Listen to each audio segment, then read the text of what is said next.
Nah, di sini dilihat bahwa ketakutan kepada Allah Subhanahu wa taala dijadikan landasan untuk taat.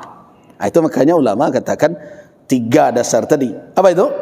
1 mahabbah, 2 ar-raja, 3 al-khauf, ketakutan kepada Allah. Nah, bawa itu dalam ibadah kita keseluruhan. Kecintaan kepada Allah, harapan akan janji-janji Allah, dan takut kepada Allah Subhanahu wa taala. Itu namanya pondasi batiniah dalam beribadah. Baru nanti kita cerita rukun secara lahiriah. Angkat tangan takbir, angkat tangannya hukumnya, takbirnya hukumnya. Itu secara lahiriah. Qaul, fi'il, dan sebagainya. Tetapi landasan rukun yang menjadi pondasi ibadah secara batin 3 itu tadi. Mahabbah, raja, dan khauf. Cinta kepada Allah, harap dengan Allah, seluruh janji-janjinya, dan takut mendurhaka kepada Allah dengan segala ancamannya.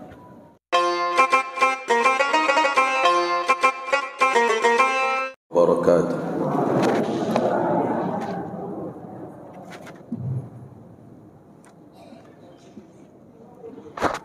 Alhamdulillahilladzi hadana lil Islam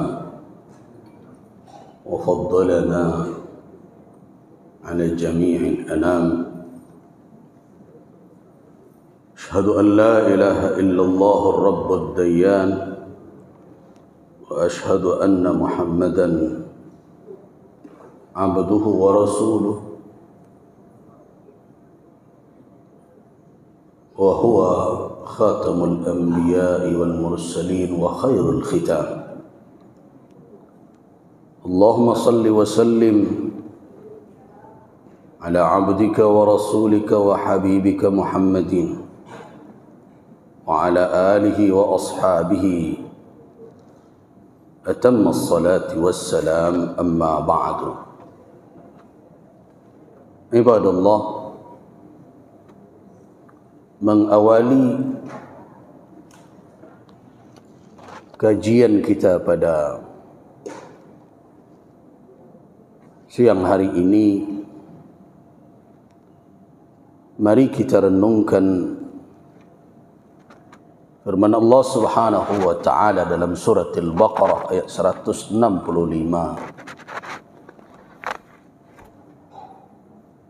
Bunyinya, a'udzu billahi minasyaitonir rajim. Wa minan nasi may yattakhidhu min dunillahi andada yuhibbunahum ka hubbillah walladzina amanu ashaddu hubban lillah walau yara alladzina zalamu idh yarawna al'adzaba anna al-quwwata lillahi jami'an wa anna allaha syadidul 'adzab. Sadaqallahul azim. Di antara manusia ada yang mengambil selain Allah sebagai tandingan Allah. Mereka mencintai tandingan-tandingan itu seperti cinta mereka kepada Allah Subhanahu wa taala. Sedangkan orang-orang yang beriman adalah mereka yang kecintaan mereka kepada Allah adalah yang paling besar. Dan kalau orang-orang yang berbuat kezaliman itu melihat nanti di saat mereka memperhatikan atau melihat azab, bahwasanya sesungguhnya kekuatan itu keseluruhannya adalah milik Allah Subhanahu wa taala. Dan sesungguhnya Allah sangatlah dahsyat azabnya. Maka ketika itu baru mereka menyadari siapa sebenarnya Allah Subhanahu wa taala. Jemaah rahimakumullah, mengapa ayat ini yang kita bacakan dahulu? Saya ingin menyambung kajian kita pekan yang lalu. ketika kita berbicara tentang ibadah, ibadah secara bahasa adalah khudu'an wa tadhallulan, adalah ketundukan dan merendahkan diri. Itu makna ibadah secara bahasa. Jadi kalau seseorang menundukkan dirinya, merendahkan dirinya kepada sesuatu secara kebahasaan, itu dinamakan apa? Beribadah, menghambakan diri. Itu secara lughatan, lughawi, makna bahasa. Tetapi ketika istilah ibadah itu dibawa ke dalam suatu disiplin ilmu, yang tentu disiplin ilmu itu memperhatikan penggunaan kata-kata ibadah itu di dalam syariat. Apakah maknanya sebatas itu? Tidak. Ya. Di antara makna yang saya sampaikan pada pertemuan yang lalu adalah dia adalah ibarah jami'ah atau ismun jami', adalah suatu nama atau suatu terminologi, kata orang sekarang, suatu kalimat jami' yang menghimpun. Jadi bukan hanya yang dituju satu pengertian, tapi banyak di dalam istilah ibadah itu yang dihimpun oleh kata itu. Apa yang dihimpunnya? Seluruh apa likulli ma yuhibbuhu Allah wa yardah. Seluruh apa yang dicintai oleh Allah dan yang diridai. Minal aqwal, baik berupa perkataan, wal a'mal, maupun perbuatan, al batinah, baik perbuatan batin seperti niat, maksud, wal zahirah, dan perbuatan lahir. Itu pengertian ibadah secara umum itu. Jadi ibadah itu adalah istilah yang dipakaikan untuk apa? Untuk segala apa yang disukai dan diredai oleh Allah Subhanahu wa taala dalam bentuk perkataankah, perbuatankah, perbuatan itu apakah lahir, batin, seluruhnya ibadah.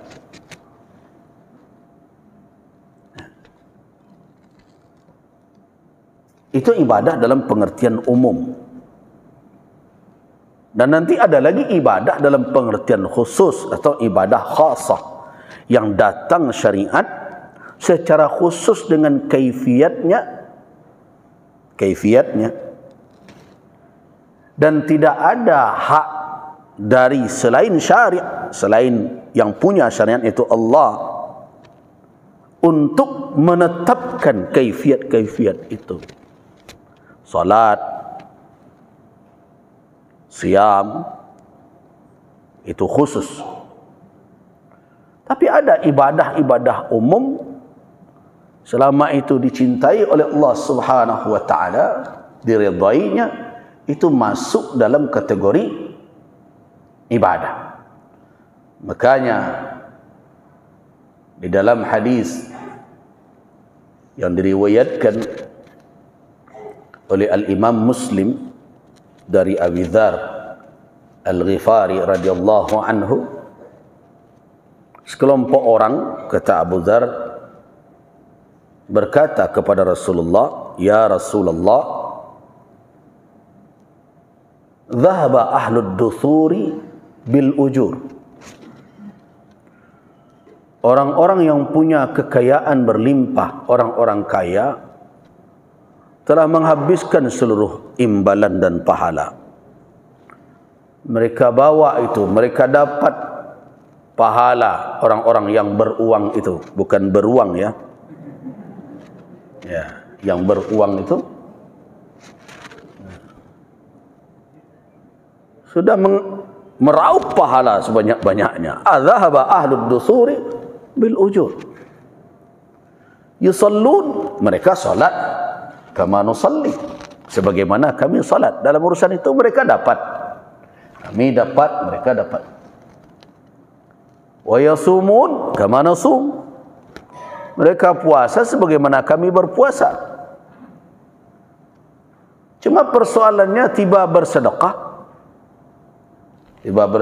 wa yatasaddaqun bifuduli amwalihim, mereka bersedekah dengan limpahan harta mereka.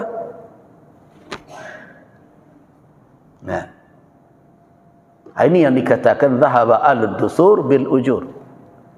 Ini kegelisahan orang miskin dahulu.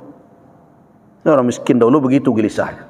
Orang fakir, kurang amal kami. Ini orang kaya sudah meraup amal semuanya. Kami solat, mereka solat. Kami puasa, mereka puasa. Nah, tiba bersedekah, kami tidak bisa. Mereka punya kelebihan harta. Jadi orang fakir miskin dahulu tidak melulu makan siang yang dipikirkan. Ya. Nah, perlu juga diingat-ingatkan ya. Nah, tentu Nabi SAW sangat faham kemana arah pembicaraan para fuqara dan masakin ini. Apa jawaban Nabi? Nah, awalaysa qad ja'ala Allahu lakum ma yasaddaqun bihi, bukankah untuk kalian telah dijadikan oleh Allah apa yang bisa orang-orang fakir bisa sedekahkan? Oh, jadi orang fakir bisa bersedekah juga, kata Nabi. Allah telah jadikan untuk kamu sekalian apa yang bisa disedekahkan oleh orang fakir sebagaimana yasaddaqun, orang-orang kaya itu bersedekah. Nah, keluarlah maqula, pernyataan Nabi ini masyhur itu, kalimat ini.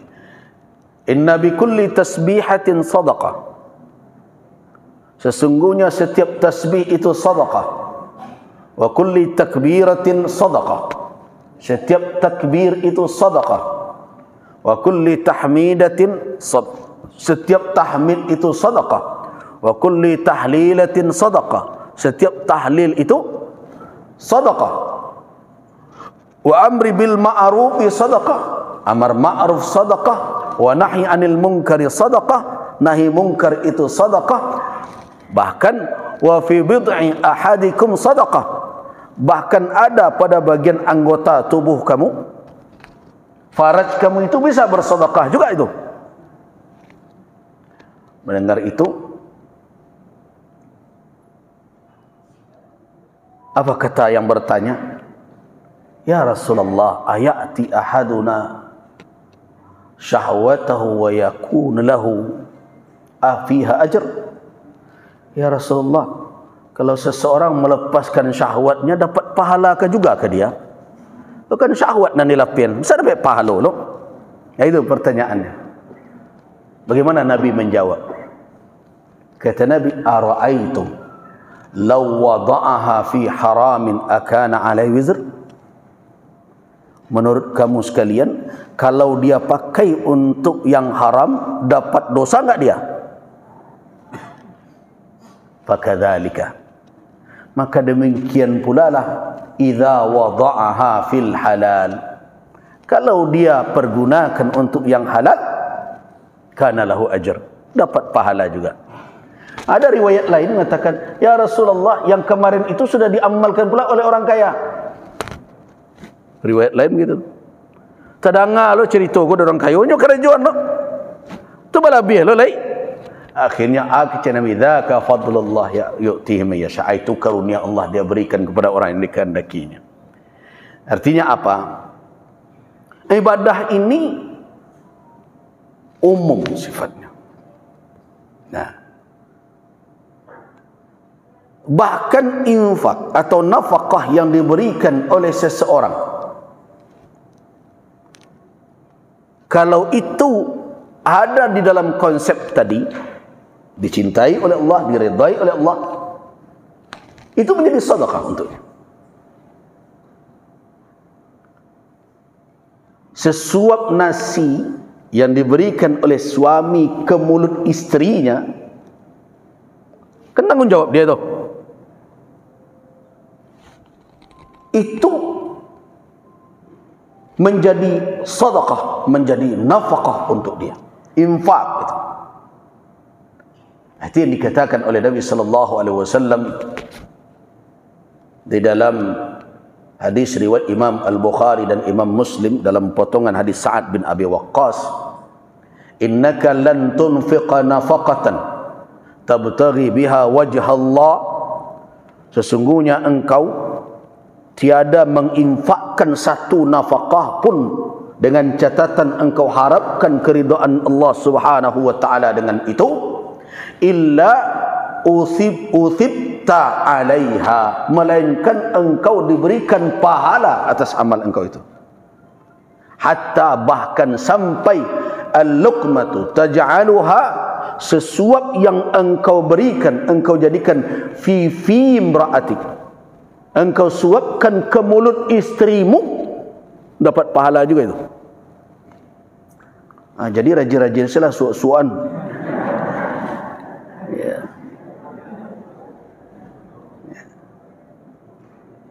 Berheran lo mencari sebagian orang binatang piaraan sanang benar menyuan, bangga lah tu, babuat lo di video ni patu makan di tangan bini nak pernah nyusuan sekali lah. Ya, itu kalau itu mengharap ridha Allah, wajah Allah, uthibta alaiha, engkau diberi pahala. Itu konsep ibadah secara umum. Bahkan nafkah kepada anak, kepada keluarga, itu dalam riwayat-riwayat yang sahih itu, bukan riwayat yang dhaif. Ada lagi riwayat dalam riwayat Imam Al-Bukhari dan juga Imam Muslim, idza anfaqa ar-rajul ala ahlihi nafaqatan yahtasibuha fahiya lahu sadaqah, apabila seorang laki-laki memberikan nafkah tapi dengan catatan ada harapan agar Allah Subhanahu wa taala. Jadi jangan lupa itu. Karena itu niat itu penting. Tapi niat saja tidak cukup. Niat penting. Innamal a'malu binniyat. Tapi niat saja tidak cukup. Karena cara menjalankan niat itu dalam ridha Allah Subhanahu wa taala. Nah, selama itu dipakai, walaupun untuk keluarga sendiri yang menurut kita sudah menjadi kewajiban kita, kata Nabi, fahiya lahu sadaqah, itu menjadi sadaqah untuknya. Bahkan yang paling bawah sekali, senyum kepada saudaramu, sadaqah. Bahkan akhlak perilaku yang baik, innal mu'mina la yudrik, sesungguhnya orang beriman bisa mencapai bihusni khuluqi, dengan etika, kalau bahasa sekarang akhlak yang baiknya, darajat as-saim al-qaim, bisa mendapatkan derajat orang yang berpuasa di siang hari, yang bangun di malam hari menghidupkan malam dengan ibadah. Dengan apa dia dapat itu? Dengan akhlak yang baik. Jadi jangan menganggap enteng itu etika-etika itu. Apalagi pakai ndasmu itu, jangan.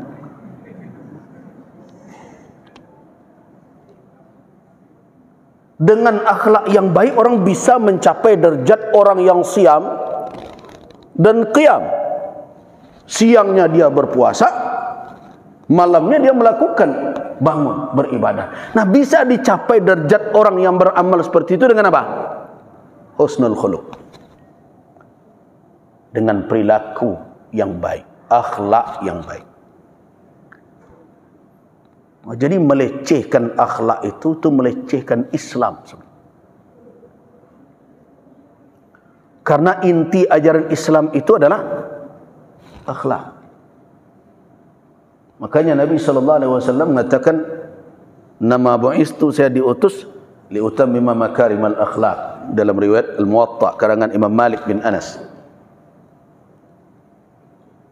Jadi ingat Bapak dan Ibu, kemarin kan saya sampaikan juga, beberapa orang akademisi datang ke surau, dan termasuklah diantaranya adalah pakar sosiologi Islam, mungkin ada psikolog dan berbagai macam. Saya tanya,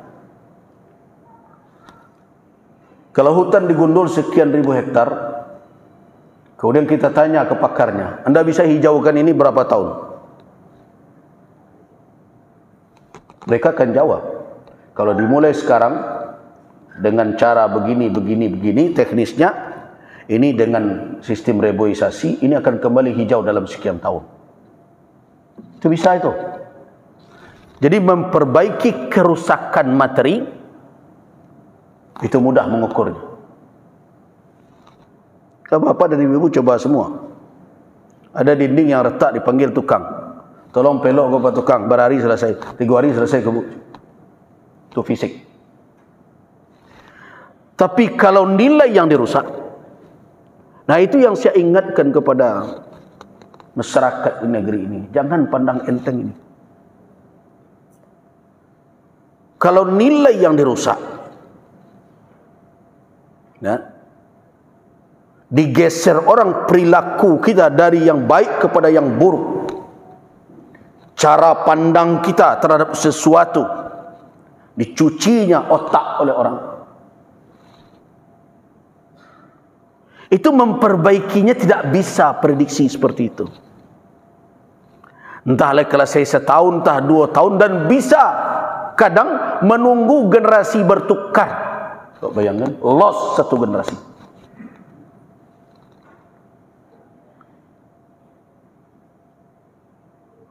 Kan itu yang saya tegas, jangan bermain-main dengan nilai.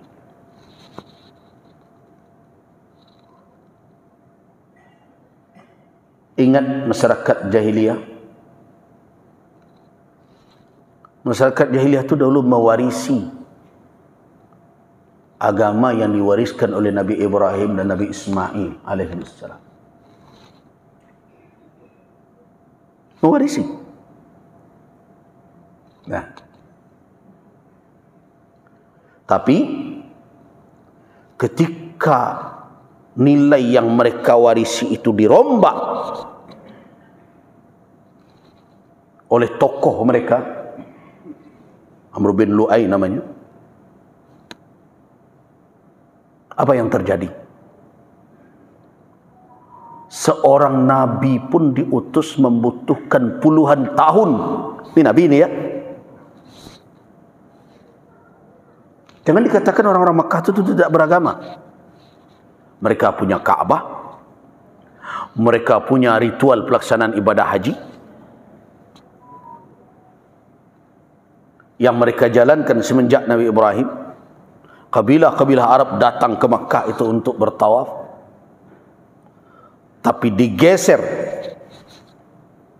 nilai itu oleh tokoh yang mereka kagumi, yang mereka anggap paling hebat.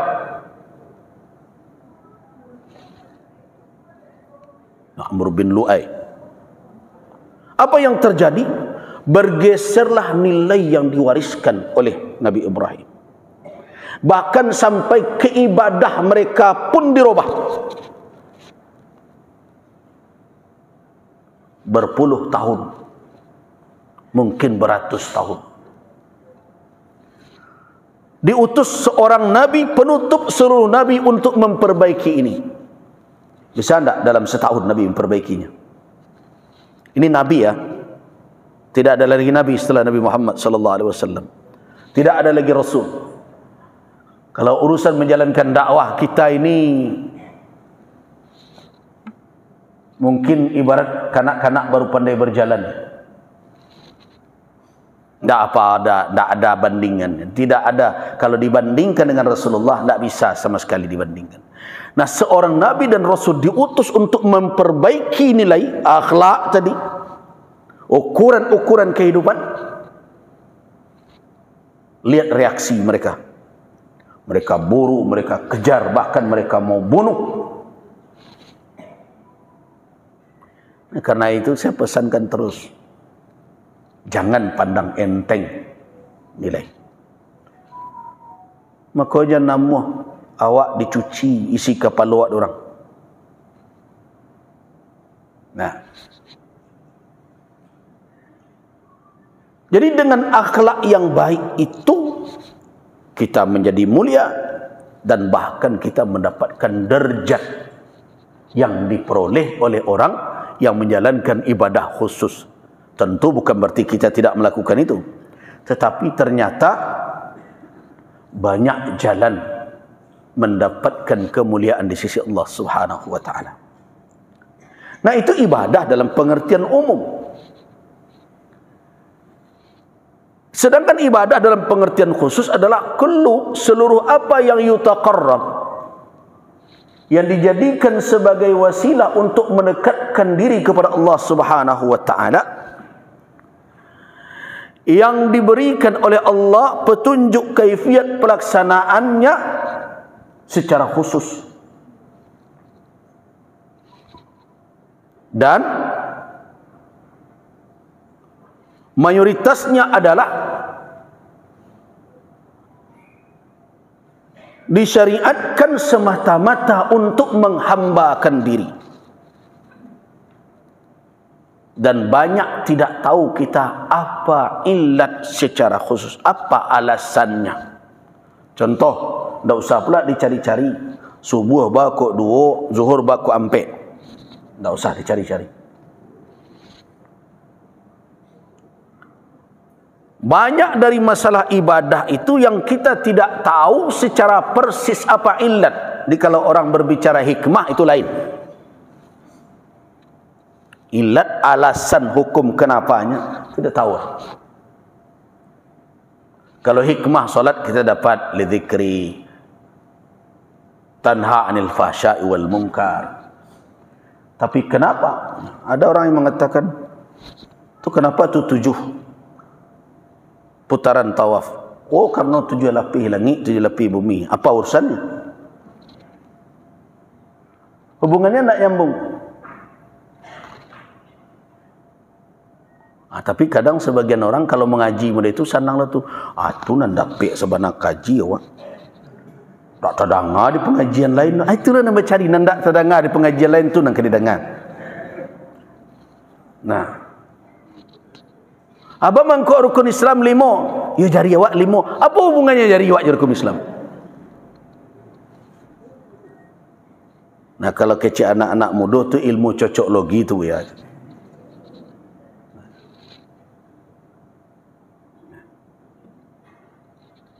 Jadi, kenapa subuh 2, yang matawak 2? Apakah begitu analisanya? Jadi mayoritas dari ibadah itu yang bersifat khusus itu tidak tahu orang illatnya, walaupun ada sebagian yang diketahui, tapi mayoritas tidak tahu. Kenapa? Karena memang dia disyariatkan secara khusus ibtilaan untuk menguji kepatuhan hamba. Jadi konsep ibadah ya, menguji kepatuhan. Orang nan patuh tu orang patuh ke perintah, mengerti tidak mengerti ba'a mengkokkan yang perintah tu patuh tu. Tapi kalau orang patuh ke perintah deknya mengerti, apalagi mengerti dek karena sanang lo nyo, tu alun tentunya patuh lah.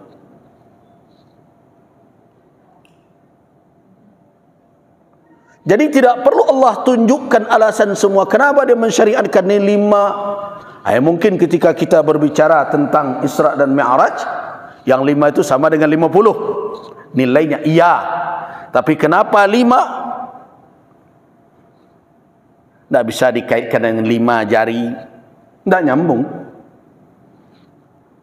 Nah, kemudian dibagi-bagi waktu begini itu tidak menjadi illat. Paling kalau hikmah ya silakan saja. Yang kita tahu adalah itu ibtilaan. ujian. Nah, makanya yang paling berat itu adalah asar dan isya. Waktu asar, badan berada pada puncak keletihan setelah beraktivitas dari pagi, sehingga cok lalu solat asar. Isya, godaan berat. Kenapa? Karena fisik cenderung menuntut istirahat. Subuh balik yuk. Kenapa? Karena badan nak memperpanjang lalu. Kalau dikaji sadanya, zuhur kan payah juga tu. Angin menjadi berbagai macam. Jadi kalau dicari-cari itu hanya sebatas hikmah saja. Alasannya Allah yang tahu. Kenapa diperintahkan oleh Allah sesuatu yang pada dasarnya akal kita tidak mampu mencari tahu sebab. Sama dengan orang bertanya, bahawa nak buang anginnya di belakang keluar apa kok mungkon dibasuh ya? Dicari-carilah alasan orang baku itu. Sebab kalau di belakang keluar, tahu orang kan malu nak jam merah mungkon dibasuhnya macam-macam. Itu tidak ilat. Tidak alasan hukum. Ba'apun mencarinya, itu bukan ilat hukum. Nah, boleh saja menganalisa-analisa itu, tapi jangan dibangun hukum membasuh muka ketika batal wuduk itu atas itu, tidak. Nah, orang tidak menemukan ilat. Nah, untuk apa syariat ini? Kalau yang terkait dengan perkara muamalat, kan seluruhnya bisa kita cari alasan, ilatnya. Kenapa orang miskin yang dibantu? Itu tentu ianya ada kekurangan. Orang kaya dibantu campak iya kalawi namanya tu. Bisa kita begitu alasannya. Muamalat. Jual beli kenapa dibuatkan syarat-syaratnya? Tentu iya.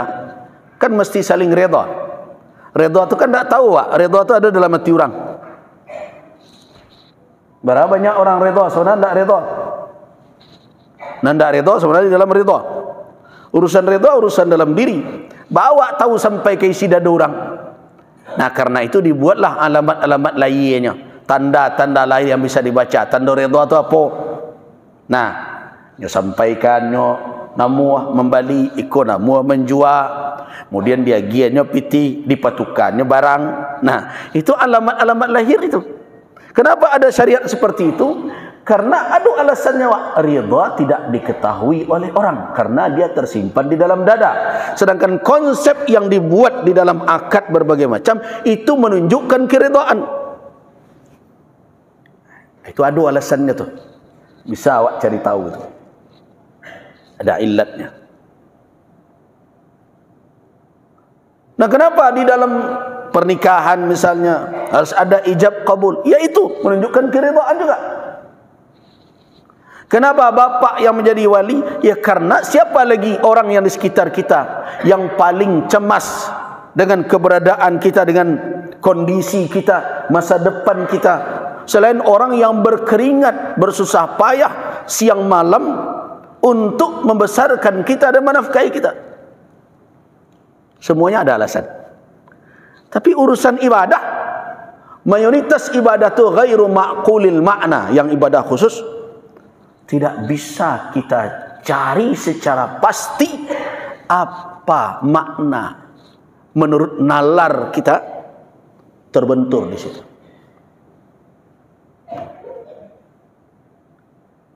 Nah, kenapa berwuduk itu hanya sampai mata kaki saja? Kalau mau bersih bagusnya sampai lutut juga. Kita tidak tahu alasan yang sebenarnya. Jadi kalau ada kajian-kajian seperti itu masuk dalam ranah apa? Hikmah saja. Itu bukan bangunan hukum yang seperti itu. Nah, ini kalau kita belajar ngaji fikih ya, kita kan mau kaji fikih ibadah. Nah, kenapa demikian? Karena tujuan dari ibadah seperti itu memang untuk melihat mahdhah. Semata-mata itu adalah untuk mencek, menguji ketundukan hamba kepada Rabbul Alamin. Bahkan tidak sedikit ibadah itu kalau kita cenderung bertolak belakang dengan syahwat manusia. Carilah ibadah. Mayoritas apa? Tak ketuju dek selero. Kalau ditanya selero, siang hari bulan puasa tu an ketuju denyo. Sedang lapar, sedang awi, an ketuju. Ya makan minum. Tapi puasa menahan. Begitu ibadah. Mata tekan tu itu kalau subuh tu nang ketuju dek selero apa? Lalu. Tapi ibadah menyuruh dia bangkit. Nah.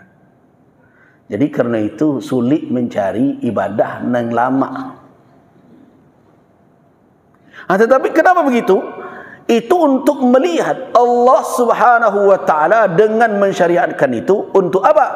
Untuk melihat siapa yang sebenarnya tunduk kepada Rabbul Alamin. Sebab orang kalau mau menjalankan perintah dalam perkara yang tidak disenanginya, itu menunjukkan alamat ketundukan sempurna. Bagi contoh supaya lebih dakik awak memahami. Mana lebih bisa awak mencalik kepatuhan isteri ketikanya disuruh ke mall dibandingkan dengan jangan keluar. Nah, mak kira-kira tu dampak yang patuh. Wabo patuh ya kalau disuruh ke mall de udah bo alun disuruh bola berangkat. Sulit kita mendeteksi kepatuhan karena apa? Kerajo tu hobinya. Tetapi kalau ada kerajo nan pantangan deknya tapi tiba perintah lakinya, suaminya, jangan kerajo tu ndak. Nyotahan dirinya. Di situ tampak kepatuhan. Berarti yo patuhnya kok. Bako itu nandak ketujuh disuruhnya kerajaan demi untuk mematuhi suami. Jadi itulah ujian syahwat tadi. Hamba akan terlihat kepatuhannya ketika apapun yang diperintahkan Rabbnya, walaupun dari perintah itu banyak yang berlawanan dengan kehendak dirinya, tapi dia tetap berada patuh pada posisi yang diperintahkan oleh Rabbul Alamin. Itu hikmah umum namanya. Jadi hikmah umum dari ibadah adalah sebagai ibtilaan, ujian bagi manusia siapa yang sebenar-benar taat. Kan itu tujuan ujian. Nah kemudian sebelum kita masuk kepada membicarakan tentang salat, ya, dan kaifiatnya, terlebih dahulu kita akan membicarakan dulu kalau kita telah faham dengan makna ibadah, apa rukun-rukun dari ibadah itu secara umum. Nah, kalau rukun salat itu nanti secara khusus itu. Apa yang wajib, apa yang sunnat, nanti kita bahas. Ini kan baru pengantar fikih ibadah kita. Rukun awal adalah al-mahabbah. Ya. Kasih sayang. Cinta kepada Allah Subhanahu wa taala. Jadi ibadah tegak di atas mahabbah. Jadi kalau kita mengaji tentang apa yang bisa menggerakkan diri kita untuk tunduk kepada Rabbul Alamin, kalau di surau Sabtu malam Ahad tu mengaji fiqhul qulub, fikih hati namanya. Nah, kita sedang membahas ini itu juga muharriqatul qulub. Muharrikat, motor penggerak yang ada di dalam kalbu yang itu akan berdampak kepada sikap lahir manusia. Ada 3. Ini sama nih. Ini adalah aspek batin yang menjadi landasan ibadah itu. Yang pertama mahabbah. kecintaan kepada Allah Subhanahu wa taala. Itu makanya tadi saya bacakan ayat Allah dalam surah Al-Baqarah, wa minan nasi may yattakhidhu min dunillahi andada yuhibbunahum kahubbillah. Jadi yang membuat orang-orang musyrik itu beribadah menghambakan diri kepada berhala-berhala mereka, kepada tandingan-tandingan Allah yang mereka buat dengan tangan mereka sendiri terkadang, atau makhluk yang serupa dengan mereka, tak lebih karena apa? Karena sayang mereka kepada yang mereka sembah selain Allah itu. Itu penyebabnya. Wa minan nas, di antara manusia, may yattakhidhu min dunillahi andada. Di antara manusia ada yang mengambil selain Allah sebagai tandingan Allah. Berarti sebagai apa? Sebagai ma'bud, sebagai sembahan. Mereka perlakukan sembahan itu dengan kasih sayang. Yuhibbunahum kahubbillah. Mereka cintai tandingan-tandingan Allah itu, sekutu-sekutu itu, seperti mereka mencintai Allah. Jadi yang mendorong ibadah ini adalah sayang. Nah, kalau kita memang beribadah kepada Allah, maka mestinya yang menjadi alas, yang menjadi pondasi, yang menjadi tempat tegaknya ibadah kita adalah mahabbah, kecintaan kepada Allah Subhanahu wa taala. Itu yang ditegaskan oleh Allah dalam ayat itu, walladzina amanu ashaddu hubban lillah. Orang-orang yang beriman itu lebih dahsyat kecintaannya kepada Allah. Itu satu. Mahabbah. Ketika kita mengkaji tentang hari kiamat, mesti ingat Bapak dan Ibu-ibu, orang Badui yang datang, ya, hadis dari Anas ibn Malik, ya, datang bertanya kepada Rasulullah, ya Rasulullah, mata sa'ah, kapan kiamat tibanya ya Rasul? Apa jawaban Rasul? Wa ma a'dadta lis-sa'ah. Apa yang kau siapkan untuk kiamat yang kau tanyakan itu kalau tiba dia? Tapi orang yang datang ini cerdas, ya. Walaupun dia datang dari perkampungan yang dikenal dengan Arab Badui, tapi dia jelas-jelas menjawab, a'adadtu laha hubballahi wa rasulih.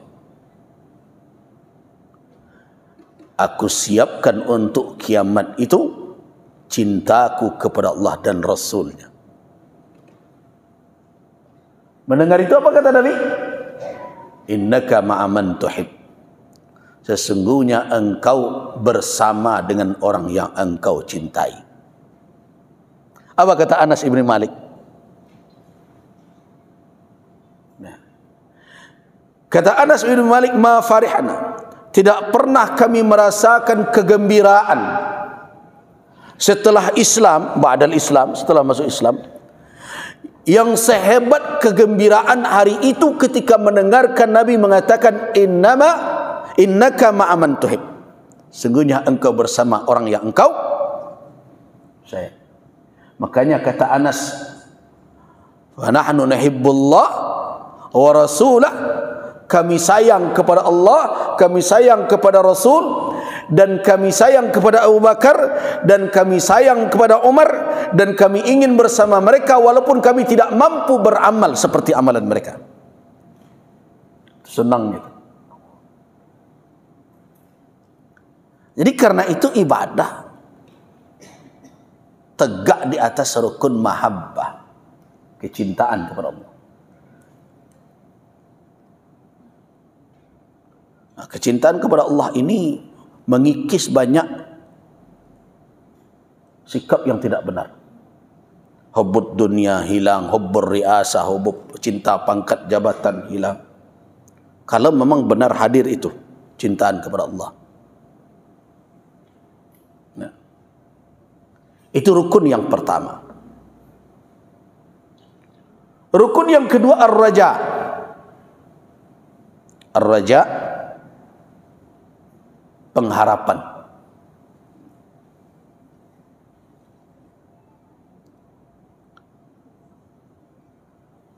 Berharap kepada Allah Subhanahu wa ta'ala.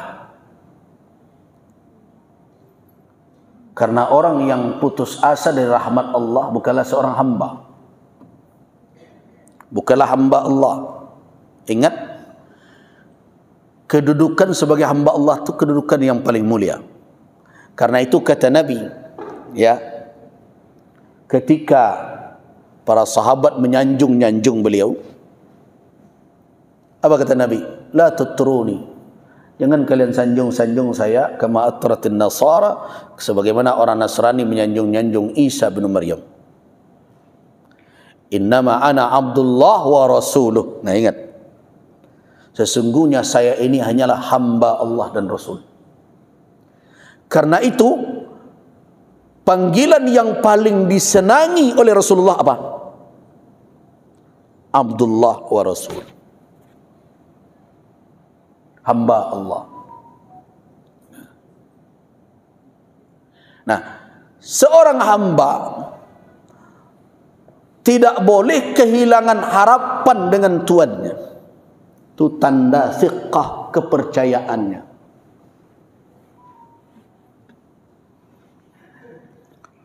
Itulah hamba. Hamba tidak boleh kehilangan harapan. Nah, ibadah harus tegak di atas raja itu. Seberapapun ibadah yang kita lakukan. Karena apa? Karena sehebat apapun kita beramal, apakah sampai kita kepada kesempurnaan? Tidak. Tidak ada yang sampai.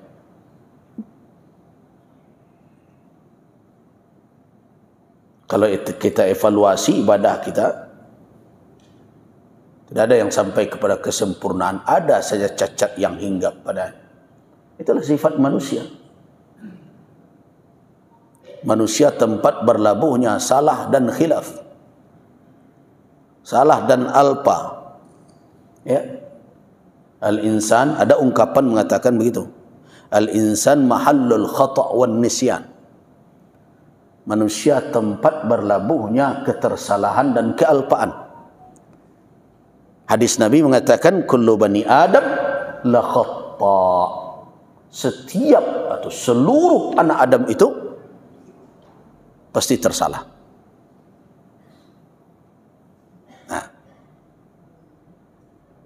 Nah, tetapi apakah dengan kondisi seperti itu manusia menjadi hilang kepercayaan dengan janji-janji Allah Subhanahu wa taala? Tidak. Nah, karena itu ibadah dilakukan dengan apa? Dengan harap. Harap dengan apa yang dijanjikan oleh Rabbul Alamin. Makanya ibadah puasa, hadisnya Bapak dan Ibu dengarkan selama ini. Man shama ramadhana imanan wahtisaban ghufira lahu ma taqaddama min dhanbihi. Siapa saja yang berpuasa imanan, dengan iman, dalam keadaan mengimani itu syariat Allah, mengimani itu adalah petunjuk yang akan mengantarkan dia kepada ketakwaan, mengimani janji-janji Allah. Kemudian tambah lagi apa? Wahtisaban. Apa makna ihtisab? Pengharapan. Bukan perhitungan. Kalau perhitungan hisaban. Ihtisab adalah berharap. Jadi penuh dengan pengharapan kepada Allah.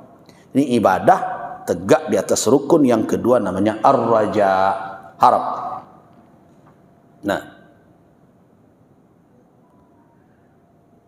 dasar raja itu sebagai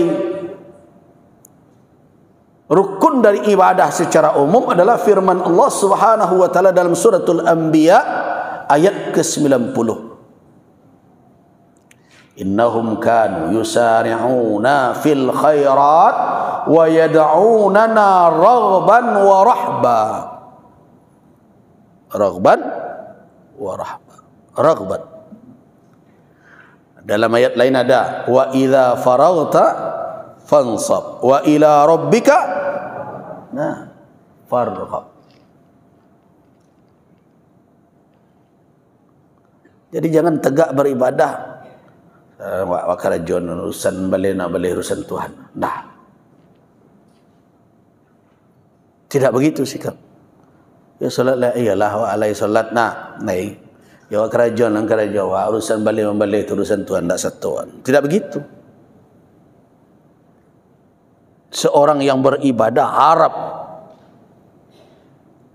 nyo kalau tamak dengan apa yang ada di sisi Allah tu tak salah bapak dan ibu-ibu. Nyonan salah tu tamak dan ado di tangan orang tu nak boleh. Tapi tamak dengan apa yang ada pada sisi Allah bagus.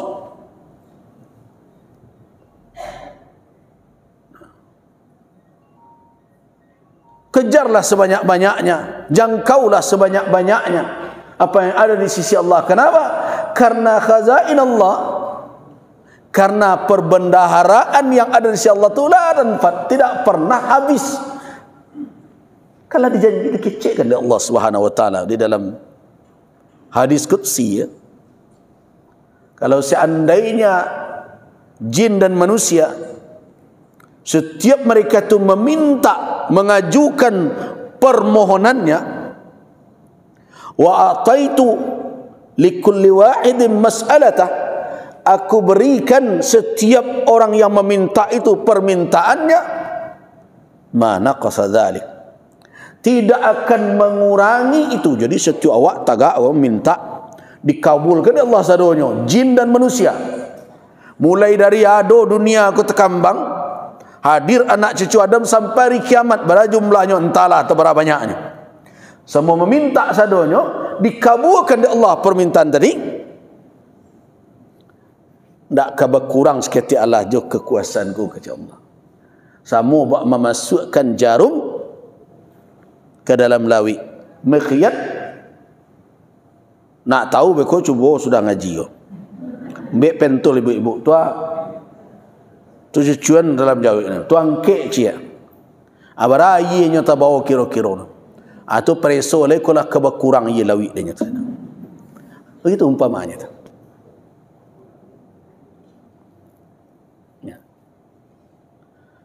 Jadi berharap kepada Allah dengan janji-janjinya, tamak dengan apa yang ada di sisi Allah, itu bukan kerajonan salah.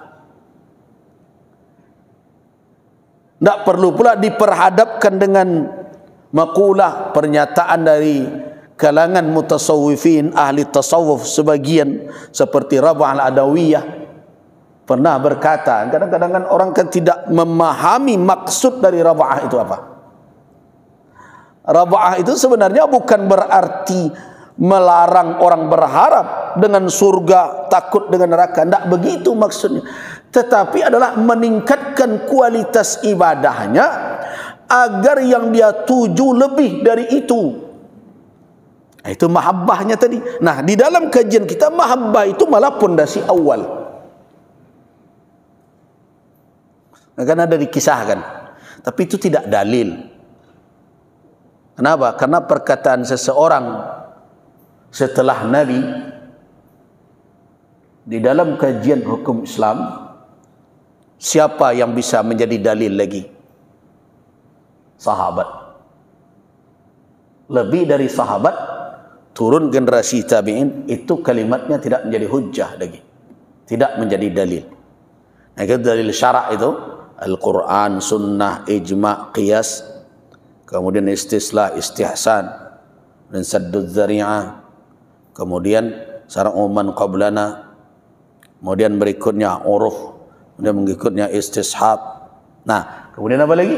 Qaulun sahabiyyun, perkataan sahabat. Tapi sebagai bacaan untuk sebagai pertimbangan untuk memahami nas, asal difahami dengan benar, silakan saja isti'nasan, senang membaca. Tetapi jangan itu pula yang menggeser kadang dalil. Ya, satu kali Raba'ah siang hari membawa obor, kuari panih badangkang. Matahari sedang bersinar terang tengah hari. Dia membawa suluh pelita obor, berjalan di tengah orang banyak. Nah, satu tangannya lagi menjinjing satu ember berisi air. Orang heran, kok dia alor abah kok, kalau bahasa awak dimakan naiknya kok. Ketika ditanya, apa yang kau buat nih Rabah? Kata Rabah, saya mau membakar surga. Saya mau lihat apakah orang-orang yang beramal berharap surga akan berhenti karena surga telah terbakar. Terus, itu ember untuk apa? Ini air, saya mau nyiram neraka. Saya mau lihat apakah orang-orang yang berbuat maksiat berhenti berbuat maksiat karena takut neraka, apakah akan masih tetap taat juga berhenti berbuat maksiat. Jangan-jangan karena neraka sudah padam. Nah, itu tidak ditempatkan sebagai hujjah. Itu ditempatkan sebagai mau'izah. Artinya apa? Ketakutan yang utama itu adalah kepada Allah Subhanahu wa taala.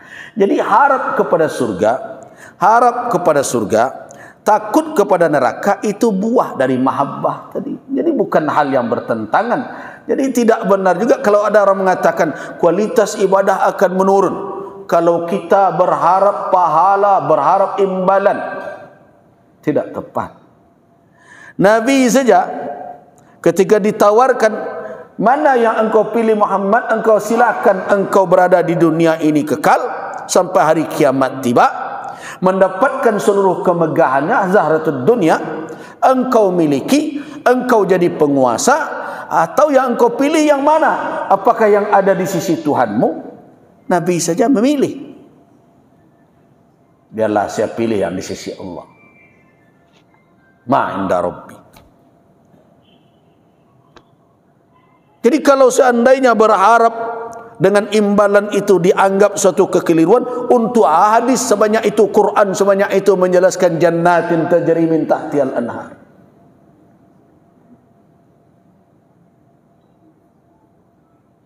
Ada pula yang mengatakan itu kan sama aja amalan orang upahan. Iyo, tapi awak minta upah nak ke manusia dah. Pada Allah Subhanahu wa taala. Nah, silakanlah buat kontrak dengan Allah, kontrak jasa, tapi beramal. Lakukan amal, Allah janjikan pahala. Dan janji pahala Allah itu bahkan dilebihkan dengan karunia-Nya. Nah, itu adalah prinsip ibadah. Dasar yang ketiga adalah khauf. Khasyah. Apa makna khauf? Ketakutan.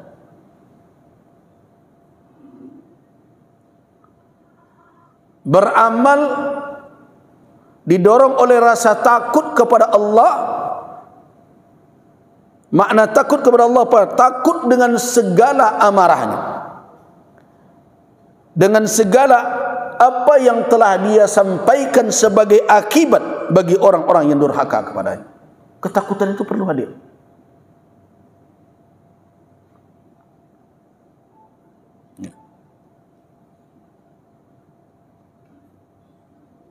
Allah Subhanahu wa taala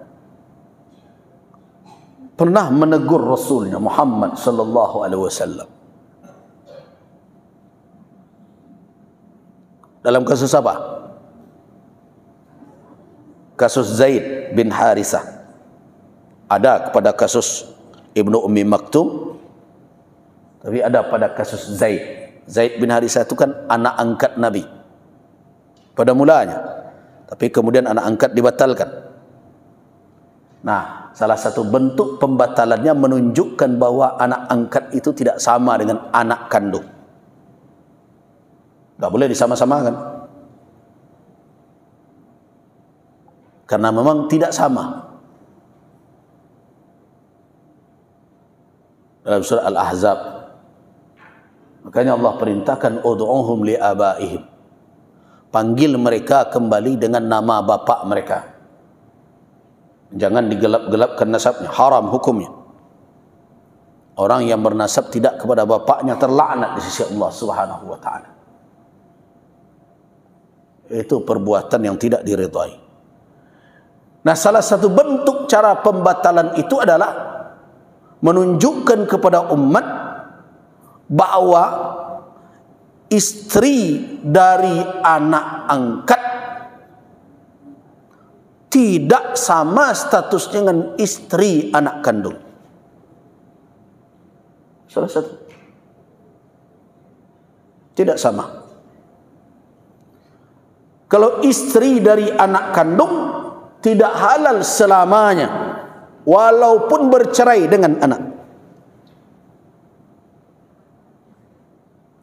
Mantan menantu boleh tak dinikahi oleh? Tak. Jadi kalau kita mengaji fikih munakahat, pernikahan itu mengakibatkan adanya ikatan mahram.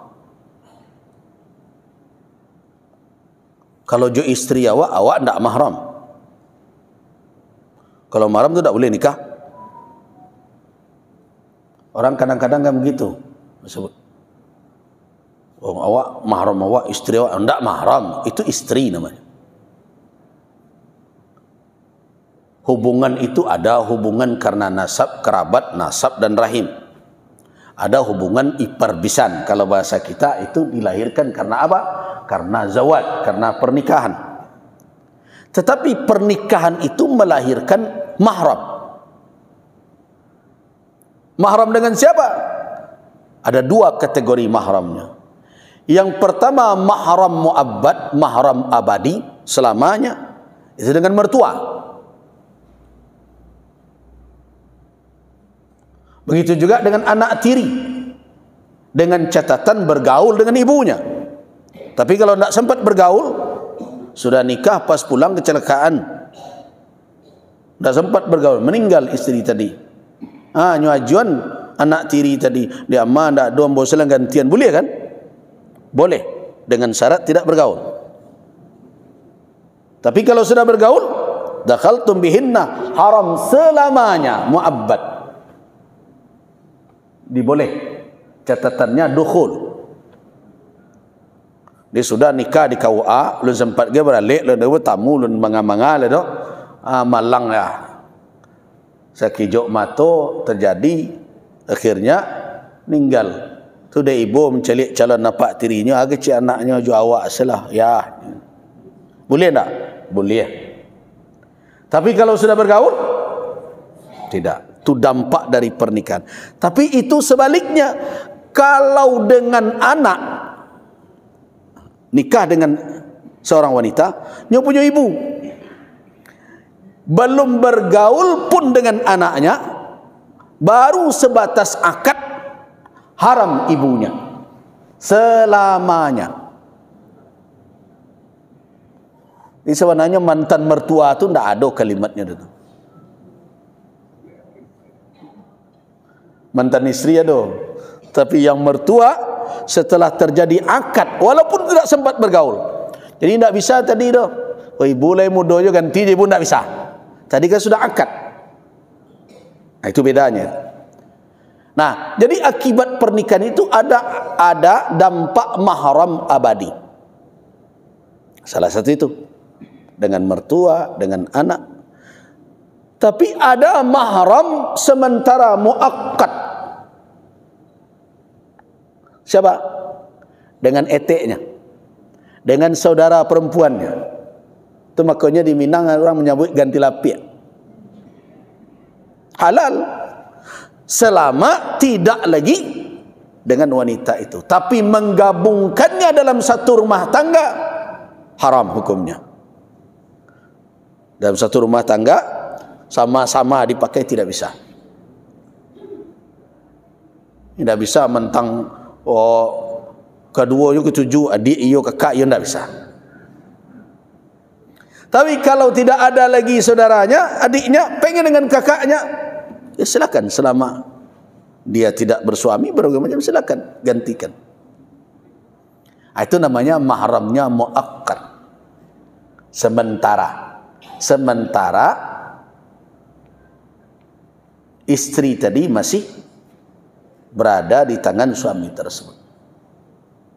Termasuklah juga eteknya atau wanita yang ditakdirkan mereka berkerabat. Kalau seandainya ditakdirkan salah seorang mereka itu adalah laki-laki, mereka tidak boleh nikah atau tidak boleh digabung dalam satu rumah tangga dalam poligami, tidak boleh. Itu pernah terjadi di suatu negeri itu, dengan neteknya, dengan adik kakak. Tapi nyolain dengan kaji yo tu nan heran.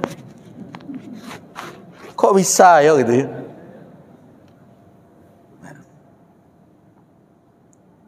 Nah, itu dampak dari pernikahan, melahirkan mahram. Mahram mu'abbad dan mahram mu'akkad. Nah, ketika kita bicara tentang ketakutan kasus dari Zaid tadi, jelas Nabi sudah abdahullah, telah diperlihatkan oleh Allah. Perlihatkan berarti Allah telah memberitakan kepada Nabi SAW bagaimana akhirnya perjalanan rumah tangga dari Zaid bin Harisah itu. Apa yang diberitakan oleh Allah? Bahwa rumah tangganya tidak selamat, akhirnya akan terjadi perceraian, dan Nabi sudah diperlihatkan, telah diberitahukan. Tetapi demi menimbang pandangan orang tu, makanya hati-hati. Hidup ikan diatur bana adik kecek orang jo cari orang. Yang nam perlu nam pertama tu kecek Allah dan Rasul jo cari Allah dan Rasul tu nam pertama. Kau nak hidup abi dek kata orang saya. Awak pai jula betul, balu ka kecek orang jo awak. Pakai jula badak kusui suat nampak dek orang. Ha, hidup abi dek orang. Sama jo dendang orang dulu duduk sebentar nak orang saya. Oi bilo nak orang nak awak bilo go kucur.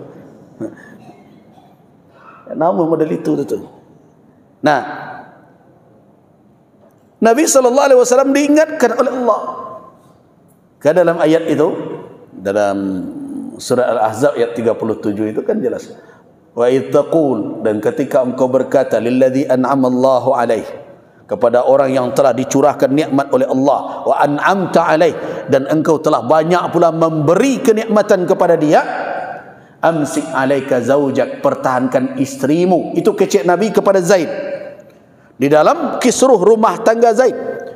Betapa besarnya kasih sayang Nabi kepada Zaid. Dihadiahkan oleh Khadijah Ummul Mukminin sebagai budak, beliau terima sebagai anak, beliau merdekakan, beliau nisbahkan ke diri beliau karena di masa itu tidak dilarang mengangkat anak, jadilah dia Zaid bin Muhammad. Tidak hanya itu saja, dia dapatkan Islam. Karena itu kalau orang berbicara tentang as-sabiqun al-awwalun, orang yang awal masuk Islam dari kalangan dewasa siapa? Abu Bakar, dari kalangan wanita siapa? Khadijah Ummul Mukminin, dari kalangan budak siapa? Yaitu Zaid bin Harisah, dari kalangan anak kecil Ali bin Abi Talib. Itu dia termasuk as-sabiqun al-awwalun, itu nikmat yang tidak ada nilai. Makanya kata Allah, an'amta alaihim, engkau juga telah memberi nikmat kepadanya.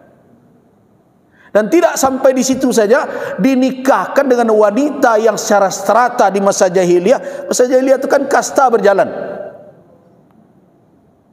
Salah satu penyebab Abu Jahal, Abu Lahab dan Abu termasuk Abu Gosok di situ. Kenapa tidak mau ikut kepada Nabi? Karena mereka merasa rendah ketika didudukkan sama dengan para budak.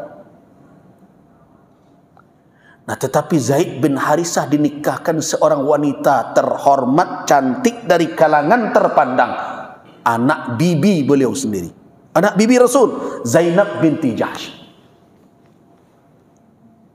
Kan? An'amta alaihim, engkau telah memberi nikmat. Tapi ingat bahwa kasus rumah tangganya akan berakhir dengan perceraian, tidak akan bertahan. Allah telah memperlihatkan, memberitakan. Tetapi Nabi SAW menimbang. Nah,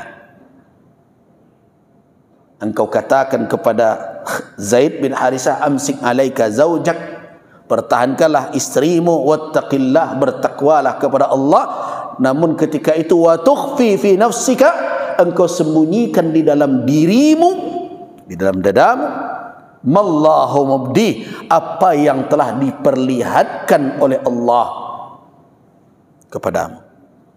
Ini sudah ada isyarat. Namun kenapa engkau melakukan itu? Wa takhshan nas, engkau khawatir pandangan orang, engkau khawatir orang banyak. Memang itu berat kan, merombak sesuatu yang sudah menjadi tradisi. Maka merombak dan menjadi tradisi itu payah, tapi harus ada yang memulai.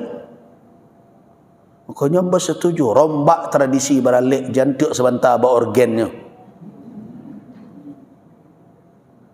Kau ndak wak melakukan acara yang berlandaskan kepada syariat tapi tidak syar'i. Nah, basonjaklah artis ikon nambah joget. Itulah makanya digeser cara pandang awak kepada joget-joget tu. Memang cara awak tu. Itu nambah kecil nilai kau lah dirusak. Syado berjoget. Ibu-ibu Ahad pagi berjoget senam. Ada instruktur di Mungko, perusi lah. Jilbab berpakai bercakian kali. Baju sampi, Sarawak sampi. Loncek-loncek di Mungko. Di belakangnya adonan nenek mama, adonan pengulu, adonan datu, adonan malin. Galaklah mencalik. Jadilah program pemerintah bagi kadang. Apa yang diprogramkan berjoget serupa itu? Honjak-honjak mereka itu. Bukan tak boleh senam. Produksi nak senam jadi. Nah, ambil indoor gak ciek di situ tu di ma tampik nan tertutup. Honjaklah sinan sama-sama produksi. Tak usah lo kami penonton kan tak perlu lo tonton kami olahraga tu. Tapi nilai.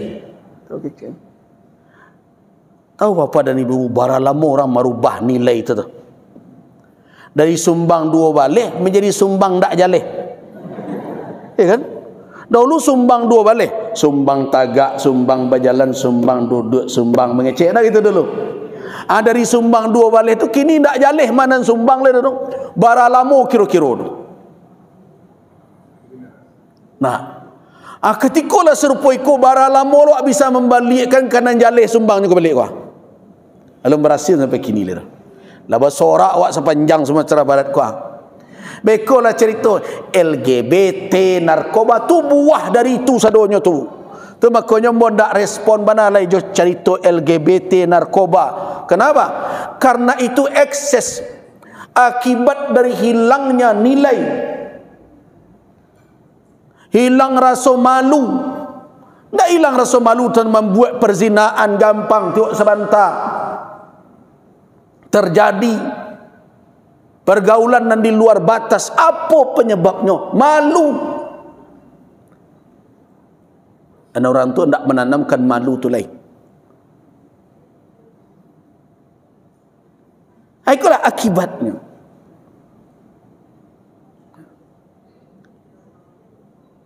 Jadi pandangan orang itu yang engkau khawatirkan. Apa kata Allah? Wallahu ahaqqu an takhsha. Bayangkan kepada Rasul. Jadi kalau ada orang menuduh Nabi menyembunyikan ajaran, kau mungkin yang disuruh Nabi pertama ayat kau. Kau kecek Ummul Mukminin Aisyah ya. Kalau Nabi itu kata masyai'an, kalau ada dan disuruhkan dek Nabi ajaran kau, mungkin ayat iko nak sampai. Malu beliau jadinya. Beliau ditegur oleh Allah. Tapi lain beliau suruh. Tak ada. Beliau sampai itu sifat tabligh namanya tu. Jangan disuruhan sado. Kau bertanya orang, ajaan suzon. Dia sebentar ke suzon saja. Aduh, Ustaz bertanya kamu. Buya, hukumnya awak mempertanyakan kinerja KPU. Kecilnya suzon. Tak ada suzon tanya salah terus. Kenapa? Karena lembaga itu perlu dipertanyakan. Itu lembaga publik namanya.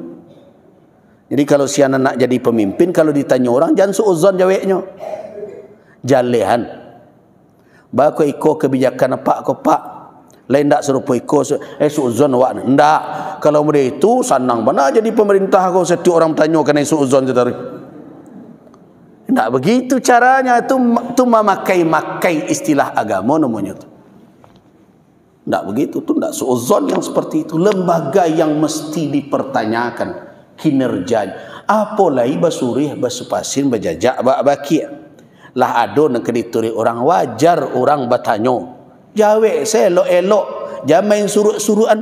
Itu saja kuncinya. Aman negara itu ndak bersuruh orang bertangka di mana-mana. Nah, nawaan yang saya ni ndak apa, tapi nampak dia orang apa-apa. Ini memakai kajian agama, tapi sebenarnya untuk melindungi apa yang kita tidak ingin orang lain. Itu tidak benar. Syariat itu ada aturan, ada ukuran, jelas-jelas. Nah, jadi ketika sesuatu itu mesti disampaikan, ini disampaikan seperti ini.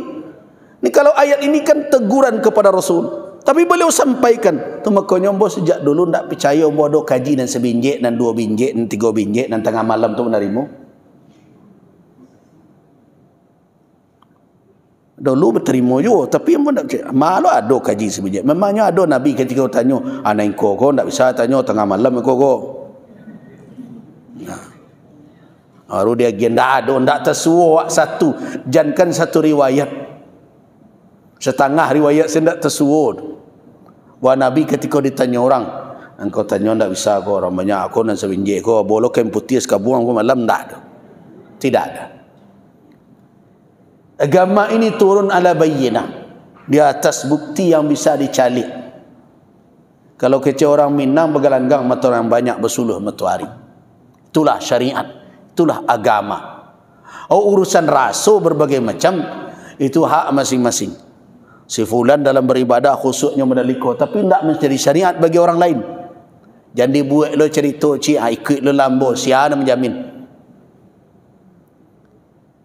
Nah, jadi sampaikan sajalah, disampaikan Rasul. Lebih dari itu tidak usah berpandai-pandai di dalam syariat. Itu konsepnya, sederhana. Nah, jadi ketika itu Nabi ditegur. Apa isi tegurannya? Wa takhshan nas, engkau khawatir kepada orang, padahal Allah lah ahaqqu an takhsha, yang lebih berhak engkau takut. Nah, akhirnya Nabi SAW menjalankan perintah Allah itu. Apa keputusan Allah? Falamma qada Zaidun minha watara, ketika Zaid telah mengakhiri, tidak lagi ada hajat menjadikan Zainab sebagai istrinya, cerai mereka, zawwajnaka, kami nikahkan engkau Muhammad dengan Zainab. Allah menikahkan langsung. Untuk apa tujuannya? Likai la yakuna 'alal mu'minina harajun, supaya jangan ada lagi ganjalan pada diri orang yang beriman fi azwaji adhiyaihim, untuk menikahi istri-istri anak-anak yang mereka dakwakan. Adhiya, jadi namanya bukan lagi anak angkat, adhiya yang didakwakan sebagai anak, dakwaan saja, bukan yang sebenarnya. Kenapa kami nikahkan engkau dengan Zainab? Tujuannya agar orang-orang beriman yang lain tidak ada ganjalan lagi untuk boleh menikahi mantan istri dari anak angkat itu, apabila telah bercerai dengan anak angkat. Jadi sistem anak angkat batal, bahkan dibatalkan dengan praktek.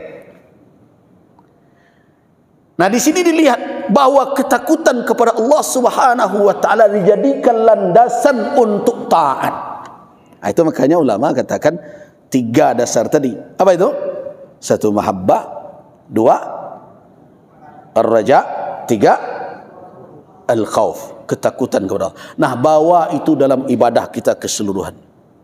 kecintaan kepada Allah, harapan akan janji-janji Allah, dan takut kepada Allah Subhanahu wa taala.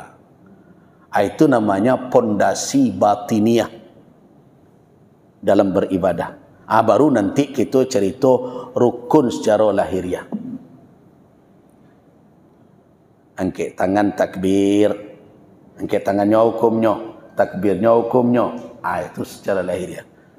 Qaul, fi'il, dan sebagainya. Tetapi landasan rukun yang menjadi pondasi ibadah secara batin, 3 itu tadi. Mahabbah, raja, dan khauf. Cinta kepada Allah, harap dengan Allah, seluruh janji-janjinya, dan takut mendurhaka kepada Allah dengan segala ancamannya. Allah tu sengaja boleh. Kita cukupkan dulu sampai di sini. Nah, perjalanan saya panjang lagi. Banyak maaf, waffaqanallahu wa iyyakum lima yuhibbu wa yarda, wa billahi taufiq wal hidayah. Assalamualaikum warahmatullahi wabarakatuh.